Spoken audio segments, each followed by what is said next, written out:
Now, for more on this, we are being joined by James Jackson, live from Berlin. James Jackson is a journalist and a political analyst. Thank you for being with us. Now, Germany has entered a recession.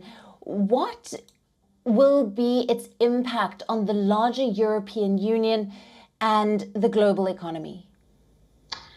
That's a really good question. I think off the bat, and thanks for having me, Alison. I think off the bat, it's worth pointing out it is recession, but it's a technical recession. So it's not a very big one. And I think things could have been much worse from the German perspective. It is a bit of a surprise, to be honest with you, that we have had a technical recession because the growth was looking okay until if it weren't for inflation, which is also relatively low.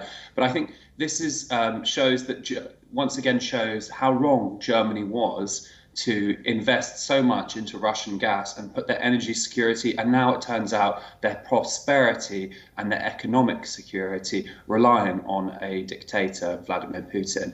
What that will mean is, of course, Germany exporting. I don't think actually German exports will be impacted that much, because Germany gets lots of its economic strength from that. But this recession has been driven by a drop in demand. So what that effectively means is German consumers don't feel like they have money to spend. We've seen, in particular, new cars have not been sold within the German market. But that doesn't mean that there's not going to be demand for German cars outside of Germany. In fact, I'm working on a story about that right now, and I can say that the demand is high in China, but it could be dropping. So. Right. And James, Germany is the first major global power to enter recession. Is it a precursor to a larger financial meltdown globally? I don't think that it is. I think this is just a case, as I said, of the German economy being extremely exposed to the economic risks, because if you look back to 2021, they were getting 55% of their gas from Russia. Obviously, that cut off massively. So the climate and economy minister, Robert Habeck from the Green Party, had to go around trying to find gas elsewhere. As I've spoken about on this show before, they've got liquid natural gas from the United States. They're getting gas from the United Arab Emirates. The transition has been managed quite well, and they have avoided catastrophe, but there has been damage done, and that's been seen in inflation, that's been seen in political damage. There's a lot of complaints right now about the energy transition and political destabilization and polarization, but I don't think we are seeing anything catastrophic. It's a technical recession, and I don't think the effects will be punched anywhere. It's quite a unique situation of Germany being a large economy that was particularly dependent on Russian gas. And of course, many countries in Europe warned them about that. But there was a strong political tradition within the German political class of seeking closeness to Russia. And of course, many of them now, including Gerhard Schröder, the former chancellor, now work for Russia. He's on the board of Gazprom. So there's a lot to criticize there in the German decisions made by the politicians, but I think the German economy is still strong. It's adapted well to having much less gas,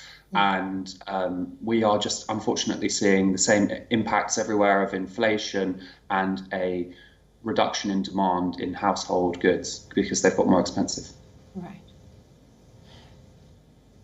Right. And what steps do you think major economies now need to take to protect themselves from potential domino effect? So I think in regards to inflation, that's the bigger issue here for most major economies. Germany's entered into a recession, and there is low growth in other economies such as the UK.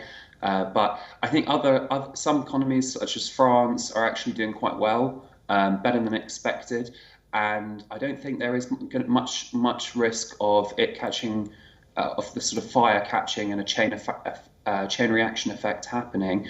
But what they could do is, of course, try to boost spending, try to boost shopping and household spending, because that's what's driven the German reaction here, the technical recession. So any kind of measures which could boost spending would be good, because of course, with inflation, people are already spending a lot without getting as much as they used to, and so they might not want to buy what they see as luxury items, such as cars, as I've said.